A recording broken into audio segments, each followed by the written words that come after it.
L'attesa ordinanza che blocca i lavori di realizzazione del mega impianto di deposito di gas GPL a Chioggia porta la firma del dirigente del settore urbanistica del comune. Ora è tutto nero su bianco, compresa la richiesta di ripristino dello stato dei luoghi dell'area di Punta Colombi in località Valdario. Alla Costa Bienergia è richiesta la demolizione delle opere già realizzate. Socogas, che non si è ancora espressa ufficialmente sull'ordinanza, ha affidato la pratica ai suoi legali e il ricorso al TAR contro l'ordinanza sarebbe questione di ore.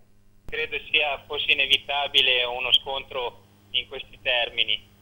Noi difenderemo il nostro provvedimento. Lo stop ai lavori a Chioggia, scaturito dal parere della soprintendenza, è stato accolto con soddisfazione dai comitati dei cittadini che nelle ultime settimane avevano alzato i toni della protesta, spingendosi a presentare l'ennesimo esposto alla Procura della Repubblica. Sicuramente è una battaglia vinta, è chiaro che la guerra è ancora lunga, insomma, però abbiamo messo, un bel mattone dalla nostra parte, insomma, ecco, in una prospettiva che così sembrerebbe in discesa. Da un comune deposito di gasolio per le navi e i pescherecci, dal 2013 il progetto è stato inserito dal Mise nell'elenco delle infrastrutture strategiche di rango nazionale, caratteristica che avrebbe consentito di bypassare le prescrizioni del piano regolatore di Chioggia. Lo stesso Mise pare si fosse detto disponibile a concedere una nuova proroga a Socogas, dato che la società non è riuscita a completare i lavori entro i 2 anni in scadenza alla fine di maggio previsti dal decreto autorizzativo.